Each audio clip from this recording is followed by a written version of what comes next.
Welcome on the Gospel Spice podcast, where you are invited to taste and see that the Lord is good. Gospel Spice is your Christ-centered podcast infused with in-depth biblical flavors and sprinkled with a dash of French culture, guaranteed to spice up your relationship with God. I'm your host, Stephanie Roussel, and here is today's episode. Christie, welcome back on the Gospel Spice podcast. Thank you so much, Stephanie. I feel so privileged. I don't know how many repeat guests you have, but I feel really Just my favorite. special. Don't tell anyone. I feel really special to be asked back. Oh, and something tells me you will be asked back again.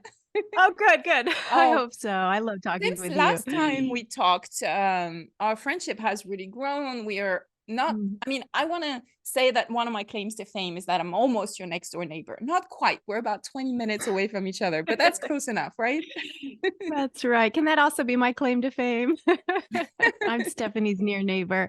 I know. I feel so blessed that we were introduced, that we share so many interests, and that we get to connect in these ways, not only personally, but professionally. So thank you, friend.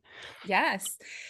All right. So you were last time on Gospel Spice to talk about the book that had not yet released, but that was almost out into the world, Garden Maker. And I have a copy of it right here. So I'm going to show it for those that are watching on video. Those on audio, you won't see this beautiful cover. I just love it so much. And I thought it was going to be, there was no way anyone could ever match or let alone make anything else better.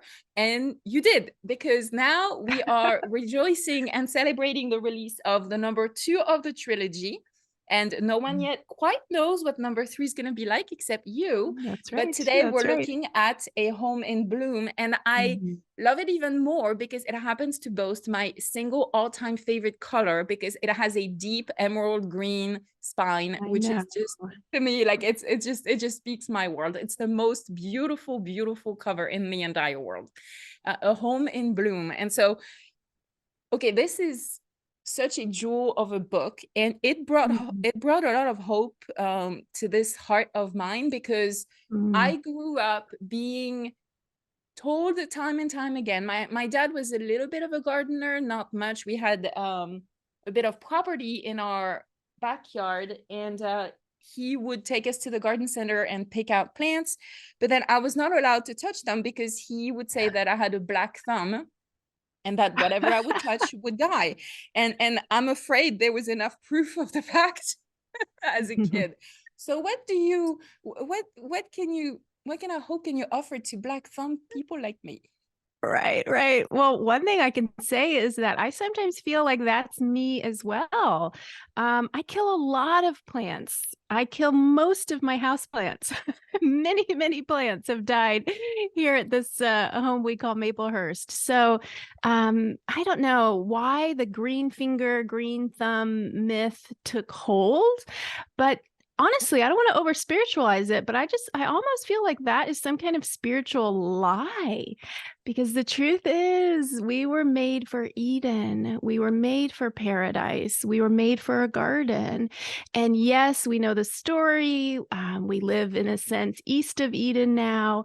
We're no longer, in that perfect place that was created in the beginning. And yet we know we're on a journey of return to Eden, and we still inhabit this good creation. It is still good. God is working to redeem it and renew it, and we participate with God in that. And so while we can joke and laugh about, whether or not we kill houseplants, there is actually, I think, a deeper spiritual reality there that makes me sad when people feel cut off from the natural world, because I really do believe that God intended it as a good gift for each of us. And now it might look different. I happen to know, because I'm friends with your family, that your husband is quite a gardener. So he may go more deeply for that. Yeah, he may go more deeply into it than you, but it is a gift for you too, for all of us. And we don't have to be afraid, I think, of, the things we kill, the things we do wrong, but we're still invited to participate. We're still invited to enjoy, and I think to encounter God in our gardens and in natural spaces. And that's something that I want for everyone, not just those who think that they have green thumbs. So walk us through your encounters with God through the beauty of the garden. Yeah, I think it started when I was a kid. Like you, my father was a gardener. So my father was a minister on the one hand. He was part of an organization involved with campus ministry, so he ministered to college students. And on the other hand, he was a really committed gardener. He'd grown up on a farm, and I think some part of him always missed, that farming life. So he was a minister, and he was a garden, and he created in our home in Texas this really beautiful, lush backyard.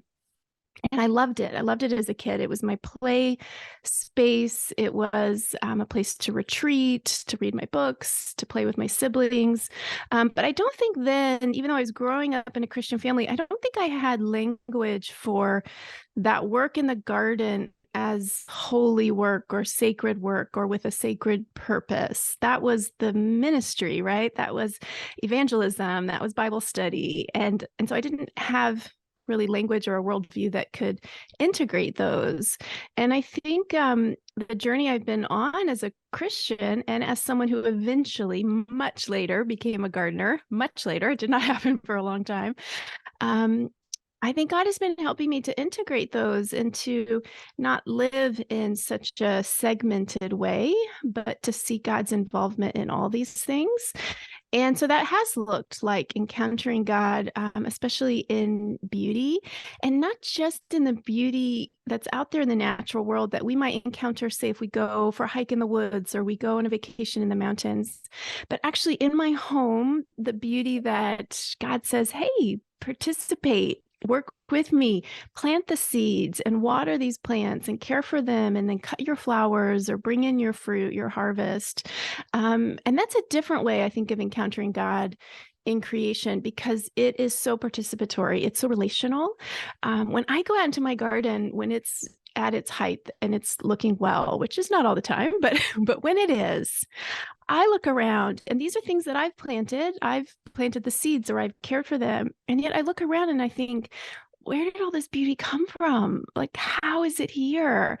And I think that is a testament to the fact that, yeah, I did it and God did it. Like somehow both of us together.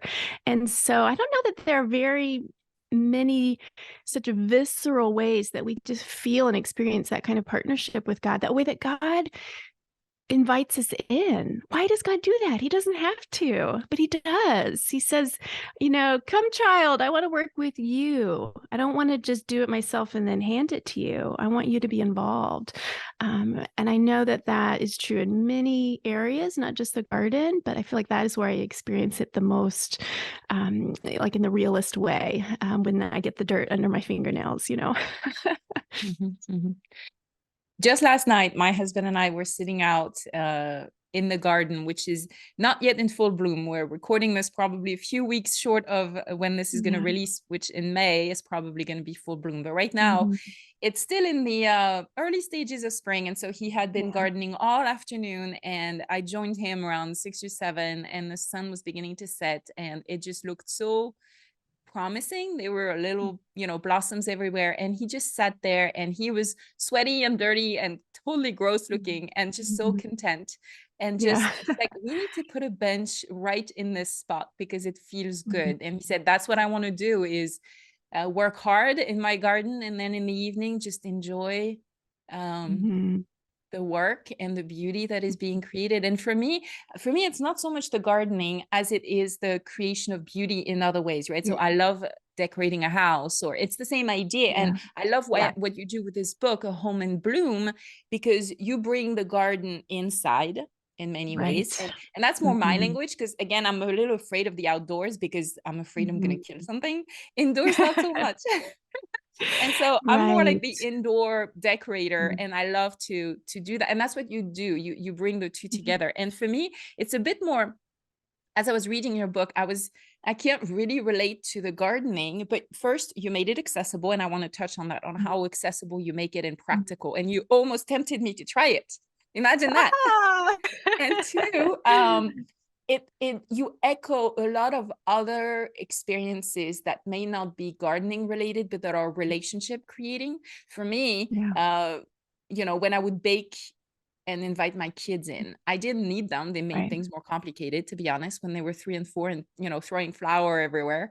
Mhm. But it was the goal of relationship, exactly like God Yeah. inviting us in and saying, hey, I want to bake with you. I want to garden with you. I don't need you. You're probably going to mess things up a Right. bit, Right. but that's okay. That's the point, right?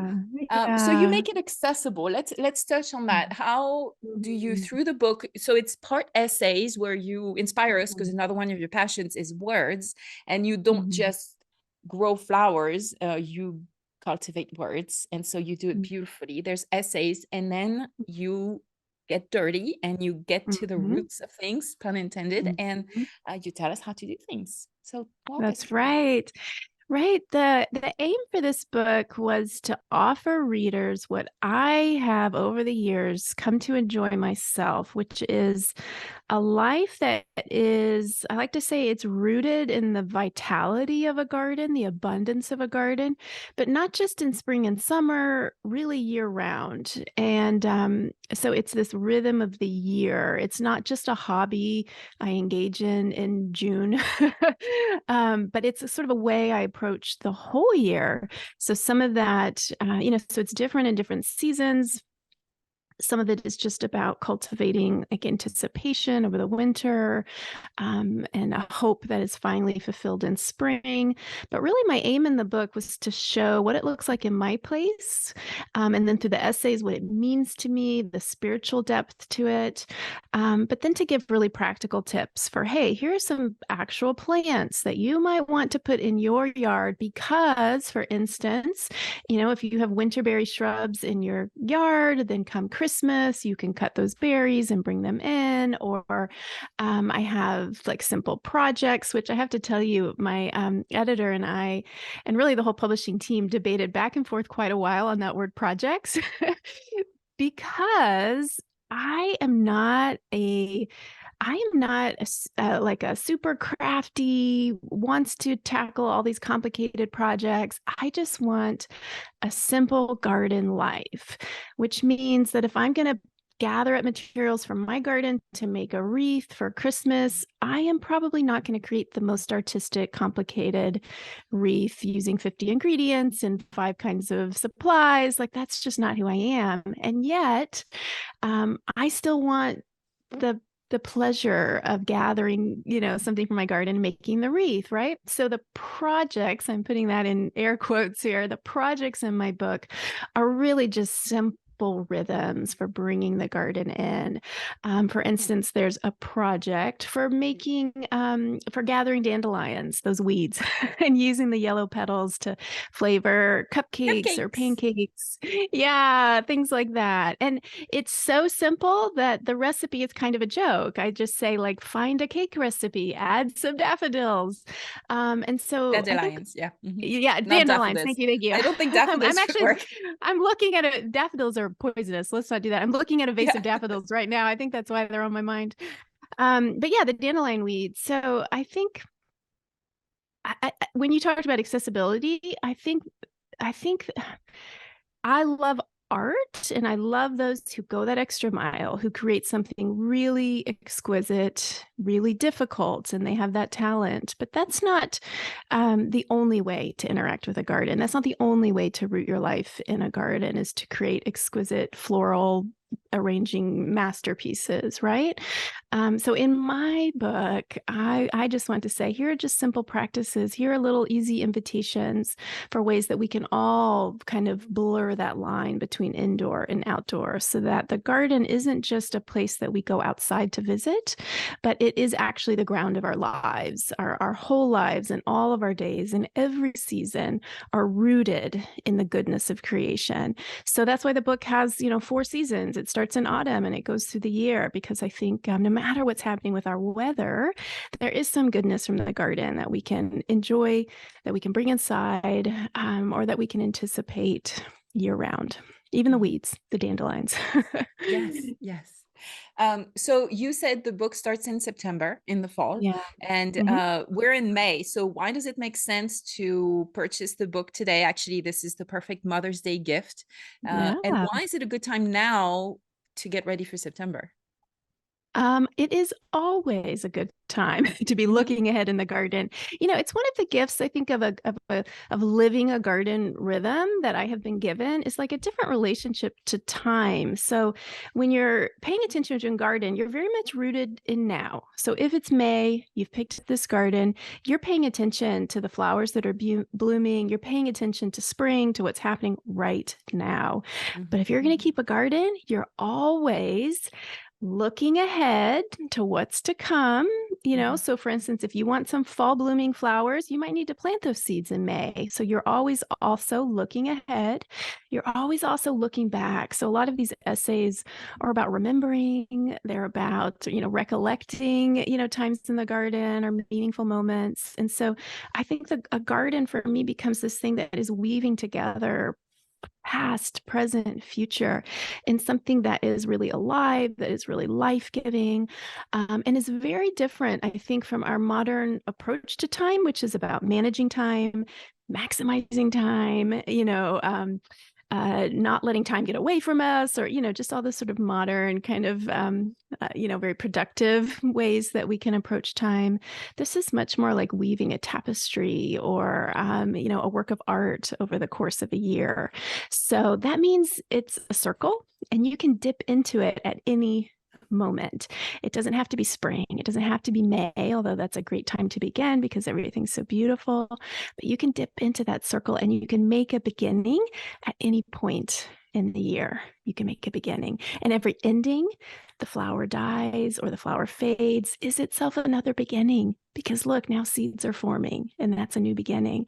So I love finding beginnings and hopefulness in autumn, which is a season that we really associate with decline or even death or going to sleep. But even that is its own beginning, which as Christians we know is true in so many ways. And in the deepest way, resurrection, right? Which is what we're all about. So I find that very much to be true in the garden.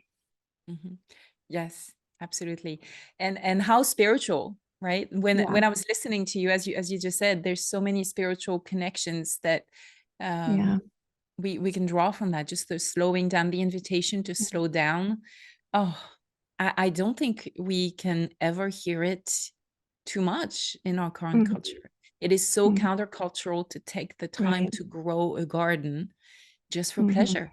I mean, your goal is not to sell flowers or fruit. It's to enjoy it. There's no other reward except the sheer delight of beauty.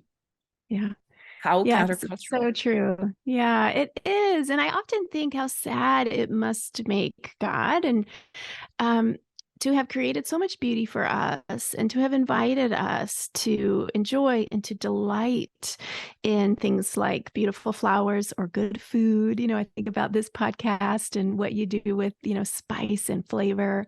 God has created these good gifts for us, and how sad it must make him that in our, fixation on being productive or even maybe on doing great things for God, that we might miss out on just the delights that he's prepared for us along the way. And to remember that we are children and to be humble in that way, humble enough and trusting enough to receive the good gifts that he gives and to enjoy them without thinking that somehow we are more important than we are and that we don't have time for flowers and we don't have time for lingering meals, good flavors around the table because we've got so much to do. And I think that in some way probably grieves the heart of God when we forget our place as children like that. Or when we feel we have to produce something in order to prove ourselves because we don't feel, so it could be the I'm too important for this, or I've got something to prove and I cannot spend my time. I am not the master of my own time. It's true or not, but that also means, again, I think it grieves the heart of God as much when we go to him saying, here, I did this, will you finally love me? And it's so sad because that is not childlike. Right. Instead of trusting, like trust is, that the trust and not being afraid is at the heart of so many things. And when we can trust in our own belovedness, we can trust that God loves us, then we are more free, I think, to live into life-giving rhythms of the garden. We're more free to slow down. We're more free to enjoy. We're more free to just observe and notice God's good gifts. But it does come back to that trusting that he loves us, and he won't, as you like to say, he's not going to love us more because we've done more. That's not how it works. Yeah. He's not going to love us less because we've messed up or we've done something wrong. And actually, it's I think in one of the essays in your book, you talk about gardening as having the purpose of relationship, because you touched on it earlier when you talked about a hobby. And I think, and I might be misquoting you, but basically you're saying if gardening was just a hobby, it would be very tempting to give it up when it's not fulfilling or rewarding. And gardening is not always rewarding. And I mean, name one thing we do that is rewarding 100% of the time. I can't think of one. And even relationship with God, if I may, we're not always on a spiritual high. We spend a lot of our lives in the waiting, even spiritually speaking, where we're asking for deeper intimacy with God, or we're asking him to show up, and it's not happening. And that's like gardening. There's seasons where there's more weeds than there's flowers, and or whatever that is in every area of life. So how does that inspire you to keep trusting, as you were just saying, even when you don't have a whole lot of flowers to show for it? Yeah. And I think it is about that word relationship. So I really believe as a gardener, I think what gardening is a relationship with a place. It is a relationship with a bit of soil. It might be a relationship with your sunny windowsill. I mean, it might be quite small. It might be quite expansive, relationship with acres, but it's not defined by size, but it is this personal relationship with a place where we have that role of caretaker, of keeper. And to be a caretaker, I think in the way that is true to, God, in whom, we're made in his image. And we know our God cares for people, cares for places, created this world for us. To live into that kind of spiritual DNA that we have means taking seriously our relationship with a place and our role as caretaker, as keeper. I mean, it can be as prosaic as, driving, now that spring is here, driving down the highway yesterday, I saw all the volunteers out picking up the litter from the side of the highway. And my husband, John, and I were saying, wow, God bless those people who do that. Like, it's never been me. I've never been out there picking up the litter, but they do it every spring in order to sort of take responsibility for that shared bit of land. And so gardening is that way to say, this soil, this land where my feet are standing is utterly unique on planet Earth. There is no other place that is exactly like it because it's the only one. And so rather than looking around and saying, oh, I wish I had that kind of garden, or I wish I had sun, or I wish I had shade, to say, this is what I've been given. Even if we're in a rental house or we're in an apartment. I used to garden on a balcony on, the south side of Chicago, but to say this little patch of ground has been given to me to care for. And it's a relationship. So yes, it means that sometimes I'm going to be mad at my garden. I'm really fed up and frustrated when things aren't going well. But just as we persist in relationship, I persist in trying to take care of this place, to get to know it, to kind of listen to it in a way, and not just sort of impose my will on it, but sort of figure out, what is this place becoming, and how can I help it and guide it, and in the choices I make here. And so it's quite a personal, intimate relationship with a place that is ultimately so life-giving, so satisfying. When the garden blooms and is looking incredible, to know that that you've been responsible for that place, and there's just nothing else like it. I think especially for a beauty lover, it's one thing to admire beauty in a museum or in a painting someone else has painted, but to look at something beautiful and know that you made it with God's help, together you did it, is it's just so exciting. It never gets old. And that takes the ability, the intentionality to slow down, to enjoy it. Yeah, right. Which I admit is hard. I want to just keep going. Right. Keep working. But also, I think if you've put the work and the hope into growing these flowers that you are now cutting and putting into your home, there's just a different relationship to those flowers than if you just purchase them at the grocery store or at Right, the it garden is. center. It's different. Mm-hmm. There's this Mm-hmm. sense of awe of like, wow, like I didn't Mm-hmm. do it, but I did this in a way. Yeah. And yeah, so Yeah. it breeds humility and pride, like the Yes, good it kind does. of pride of more like, Right. right, there Right. is a good kind of pride in English. I think I Right. mean, tell me, you're the English expert, but there's only one word in English for pride. In French, we have two words Mm-hmm. for pride. There's a word Mm-hmm. for good pride and a word for bad pride. Mm-hmm. And I like that. There's a good kind of pride. To Mm-hmm. fight for something that we've created. That's Yeah. yeah, right. In English, there's only one word, isn't there? Right. I mean, there's the word hubris, but that Hubris. too Yes, is that would not be a very good. extreme. Yeah. Yeah. So you're right. I don't think we, I can't think of a word that is that kind Maybe of arrogance would be taking kind of, pride in. yeah, yeah. Yeah. Yeah. But to take pride in something good that we've made, it to me, that sounds more like God in the beginning, serving what he's made and saying, it's good. It's good. And I think we're invited to do that too, to look at our more humble efforts and say, it's good. Thank you. Thank you, Lord. It's good. And I think too, you mentioned at the beginning the book that started it, which was Garden Maker, in which I just really celebrate the beauty and the flowers. Um, but the thing that is different about this, A Home in Bloom, is this idea of remembering or trying to cultivate homes for others, for ourselves, that have a sense of spiritual aliveness. And it's tricky language because I think we're not used to talking about places with a kind of spiritual presence. But one thing that inspired me in writing this book, I had been reading the Narnia books by C.S. Lewis with my youngest, and we were reading the first, The Lion, the Witch, and the Wardrobe, and I realized as I was reading it, oh, Narnia, in the beginning, when it's under the White Witch's rule and her kind of spell, her magic, it's not an enchanted place. It's a dead place. There is no life there. Aslan isn't there.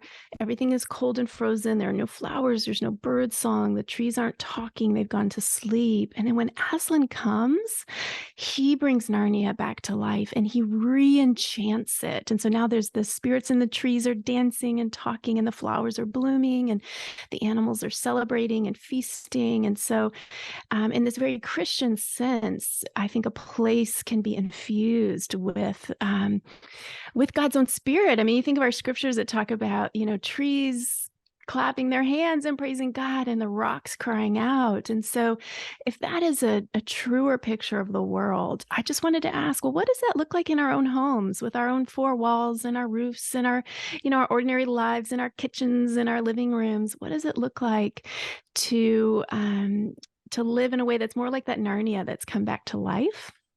And I think just remembering to bring the garden inside, remembering to bring bits of the natural world into our places is one of the easiest ways to do that. Just remembering to pick the weeds and make the cupcakes. I mean, what could be simpler? And yet I think that too has this deeper spiritual reality to it, which is a sort of reminder that we're not so cut off from God as we think. We're not cut off from a spiritual world, but it is everywhere and always, and we're a part of it. And in that sense, the world is alive, and we're alive, and God is alive. And just to celebrate the life of it all is really what I wanted this book to help people do, but not in a complicated way, in a very simple way. I think it's just so easy, probably our generation more than ever, maybe our parents too, I'm not sure, but to be surrounded with only man-made stuff, man-made Yes. objects, whether it Yes. be, living in an apartment building with no green and having Right. inside our homes, having furniture that is man-made, especially if it's Right. man-made materials, even if we have, plastic or whatever, and we forget nature. And Mm-hmm. I think that's death. We I need agree. Yeah. life from the Yeah. natural world, I and agree. just like we need one another because we are all reminders of the natural world, but in the same way what you're saying is a reminder that we cannot surround ourselves with dead things and feel alive. Yeah. And I so you're bringing completely agree. life, even Yeah. in the shape of a cut flower, which my husband would Mhm. call a corpse. He's not a big fan of cut Yeah. flowers. He's like, they're dead. They're not alive anymore. I'm They're like, gonna well, die, right? I bet they are, and they're beautiful. To bring the life of nature, Mhm. really just the natural Yeah. world, that reminder we are made from dust, and no wonder Mhm. we are inspired by things that come from dust, Mhm. because that's us. Absolutely, absolutely. And I will admit, it is messy. So there are times in the summer, I feel almost like a spiritual discipline, a spiritual commitment to bring the garden inside. But when the lilies drop their orange pollen, or when I look around and I realize every bouquet I've put together has now dropped its petals on the furniture, someone has tracked yellow pollen, across the floor, and that just happens continuously all spring, all summer, all fall. I do question. And, when I dump out the stinky rot water from the flower vase, I think, gosh, this is a hassle. This is a bit of a pain. It takes time, if I'm going to go out and cut flowers. And again, I don't spend a lot of time on it because I want this to be simple. But even just that time I spent this morning cutting some daffodils, putting them in a pitcher, it is time. And so it is, in that sense, an offering, a sacrifice. But I really believe that it's like this daily reminder of, yes, my own the kind of fleeting fragility of my own life. Why do I imagine that I am more important, or my time is more important, that I cannot take a few minutes to cut the daffodils so that my children get to see them on the breakfast table, right? So it's just this constant kind of reordering of my priorities, even when it's inconvenient, which even for me as a flower lover, it gets to be inconvenient. And it is never convenient to go out and get sweaty and pull the weeds. It isn't. It is hard work. But I think it's just this experience of realizing how worthwhile it is in the big effort and in the small, and just to persist, to go on, to say, this is the kind of person I want to be. I want to be the person who brings it inside, offers it to others, even though I'm going to have to clean it up in 3 days. Yeah. You just said it, offered it to others, because that's the thing too. And I think you say in your book how one day you cut a bouquet of daffodils and put them on the kitchen table, and the Yeah. kids were amazed with them, even though there's a bunch of them Right. outside. It's like they'd never seen daffodils before. And you're like, well, there's a whole lot of them that you just walk They past. said, "Where did these come from, Mom?" And I thought, wow, you walk past them every day on your way home from school. But yeah, just to bring it to their attention. Yeah, sometimes we need to do that. We need to cut them. We need to put them on the table, Because they're an then it's a offering for gift. others. Then you're Yeah, inspiring others. You're the yeah, you're the caretaker, you're the beauty bringer in the home in some ways. And right, whether it be right. our children, or whoever we live with, Mhm, mhm, aging parents, if you live with aging parents, there's a beauty to bring to them, something they may not necessarily have access to physically. They might be mhm, limited. So there's just so many ways we can bring beauty for mhm. others, and it's an act of worship in many ways, of saying, here, I'm bringing something that can remind you of God through beauty. Yeah, exactly. And I think, like, most of all, I just want people to understand that it doesn't have to be maybe as hard as you thought, that you are allowed to just go out and cut some green branches from your shrubs, around your house. Like like that is a living, beautiful thing that you can bring inside. It doesn't have to be so complicated, and we're all invited. We're all invited to do this, whether we've been told we have green thumbs or not. Absolutely. Yes, for sure. Yes, there's always something growing that's in our house today, and thanks to my husband mostly. But yes, Yeah. that's a good thing. um you did not get started with bringing beauty into your home once you had a full gardening Right. playfield in Pennsylvania. You said you started on a windowsill. Yeah. um Yeah. how has that how have you journeyed through your own, well, let me rephrase that. How are you processing your own journey from this high-rise windowsill to Mhm. what you have today? What would be some Mhm. of the lessons you've gleaned along the ways, or the insights, or the Mhm. advice, or yeah, anything for us? Yeah. I think mostly I've realized like it's all gardening, even if you're Mhm. just keeping herbs on your kitchen counter, kitchen windowsill, if you're paying attention to them, if you're remembering them and you're giving them water or you're snipping them for your meals, like that's gardening. So when I'm talking about this, I'm talking about all of it. I'm not talking about some particular version of it. Mhm. And so when I look over my past, I see that, when I was living in Chicago, I was gardening, I was tending, I was taking care. Yes, on a different scale than I am now here in Pennsylvania in this farmhouse.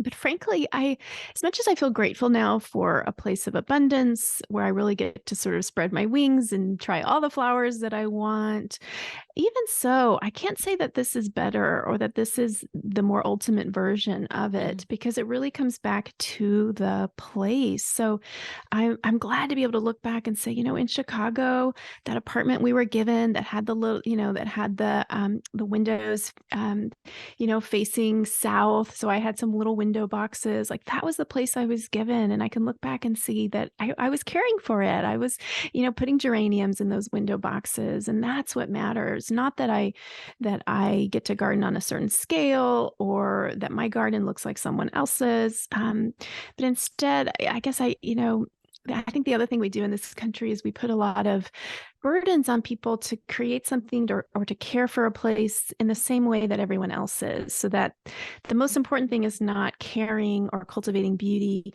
but having a place that looks just like everyone else's, that no one can find fault with, and then that gets all wrapped up in our feelings of shame or inadequacy. It's a whole ugly thing. And I want more people, I think, to experience freedom from that in order to enjoy what they've been given, which means, often I'm well aware that my lawn does not look as good as my neighbors. Like I welcome the dandelions, it is what it is. And so it can look messier, um, but it's mine and I love it. And I hope good things are growing there.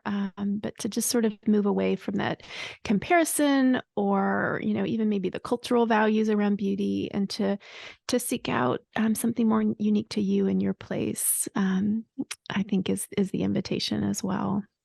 Yeah, so it's an invitation to authenticity, really, and to stop. Yes. So I think what you provide through the beautiful visuals, by the way, you took all the photos, right, in those books? I did, and that was important. I was scared, honestly, at first to do it. I wasn't a professional photographer, I didn't have a lot of experience, but in this ethos of paying attention to my place, I knew I'm the only one who can do that, really. I'm the gardener here. I'm here all the time. And so yeah, part of it was paying attention in order to write the essays, but part of it was paying attention in order to have my camera out and learn how to capture through photography what I was observing day to day. And I feel so grateful that I was invited to do that, even though it was scary. It has really, I think, honed my ability to see my own garden and to celebrate it, not just in words, not just in cut flowers, but through the art of photography. Yeah. And in that way, you role model exactly what you're saying, in the sense that you're not an expert photographer, you're Nope. not a professional, and yet Right. you've done it. And Right. it looks like no one else's work because it's yours. Right. It's yours both Right. in what you're photographing, but also through literally the lens you're using, both Yeah. the camera, your angles, and just the way Mhm. you're framing it, literally. And so that's Mhm. what you're saying, is that let's because when I look at all the beautiful photos in your books, um it gives me inspiration, but it also gives me freedom to do it my way, not your way, which is again Yes. what you're describing. There's no cookie cutter Yes. way. And Mm-mm. in Mm-mm. that sense, and because the soils are all different and our favorite colors might be different, my mom always said she hated white flowers, so she Yeah. instilled in my brother the fact that somehow white flowers are wrong or something. And I love Yeah. white flowers, they're so beautiful. And I remember when my brother got married, his wife had a white flower bouquet. And I remember Mhm. thinking, oh, that was an act of rebellion right there, in a good way. And I Yes. thought it was so beautiful. But so all the soils are different and our personal preferences can be Mhm. different. And I think what this points to also is that, we've talked about how we are co-creator with God in the act of Mhm. creating beauty, whether it be in the garden, in the home, in whatever way. But, there's also the fact that this reminds me, as scripture clearly says too, we are the flower and God Yes. is the gardener. And so just Yes. that reminder of all those flowers that are so different in shape and size and color and Mhm. seasons of bloom and soil and whatever it is Mhm. it takes for them to thrive and how long they last.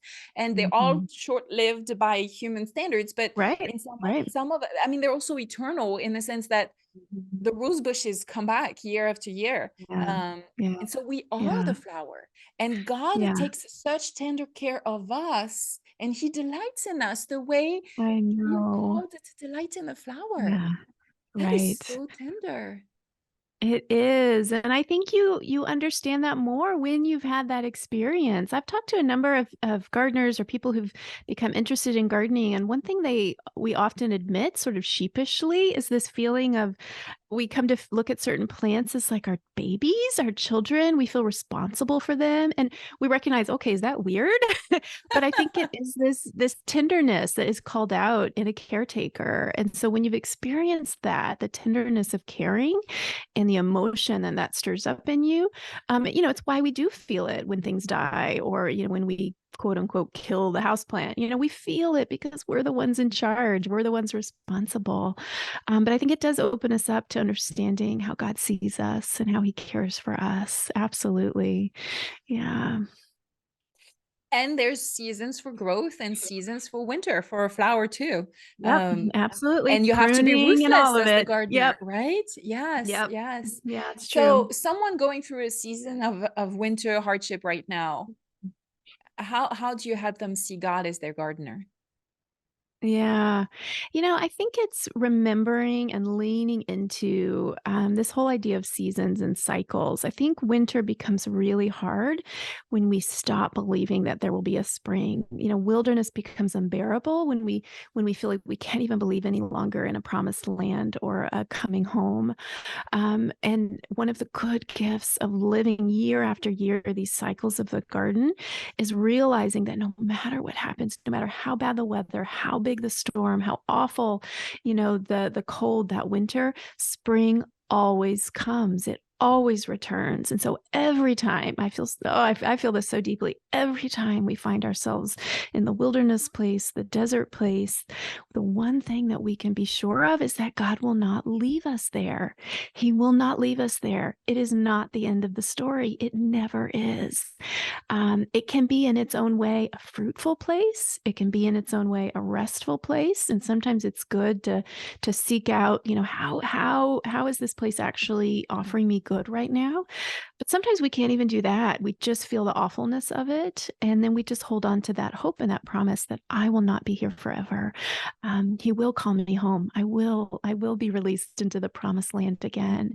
And, there are so many ups and downs in a gardening life. I think one thing I am honest about is that when you develop a relationship with a place now can break your heart, right? When the storm comes in and the tree falls, you feel it more than you would have if you hadn't cultivated this relationship. But it's worth it. It is worth it because of this hope it is building. There's something, scripture speaks to this perseverance builds this hope that becomes just more and more unshakable. And so my hope in spring now is just a more real and a firmer thing.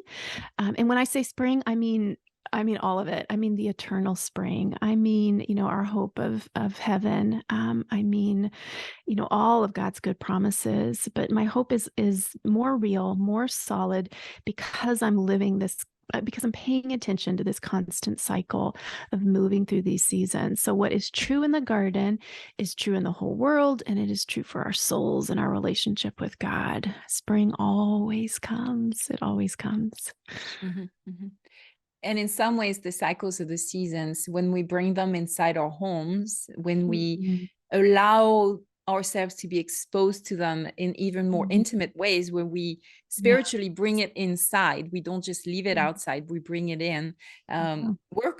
It's almost like we're creating memories of the future, in the sense of we Yeah. can look on the memories of years past, Right. and the memories of Right. home decorated with flowers, of the Yeah. past homes in bloom, to give us the memory of Mhm. what the future is going to look like as well. You've got it. That's it exactly. That's it. Mhm. And the bringing it home, I think the bringing it home is so important. And I think you touch on it. There's one of the essays where you say that sometimes it's agonizing to have to cut a flower to bring it inside, because it's almost like you're Yeah. cutting its life short. It would last Yeah. longer outside, but It you would. wouldn't enjoy Yeah. it as much as if it was inside. Right. So what are you Mhm. to do? It's agonizing. Mhm. How do Mhm. you reconcile that, Mhm. and what does that tell us about the heart of God? Yeah, it's true. Oh, pruning is one of the hardest things too in the garden. You feel like you're doing something so violent and destructive, to cut back the dead wood or the branches that are getting in the way. But again, once you've walked those rhythms and you've seen the goodness and you've seen the fruit that comes, then it does become easier. Um, and the same with cutting flowers. It's one thing to see them out in the garden from a distance, but there is nothing like cutting that, bringing it inside, even just one flower in a little bud vase. You study it, you notice it, you appreciate it, you smell it. Sometimes some flowers, it's only when you bring them into the warm indoors that their perfume is really released. So there are flowers that outside I didn't even realize they had a scent. And then I bring them in and it's like, wow. So there are these gifts that we can only receive when we're willing to do that hard thing and bring it in. So one more reason to go for it. And also, if we are the flower, maybe we won't know we emit a particular Yeah. scent that God would enjoy until he uproots us and brings us in a Yep. completely different setting.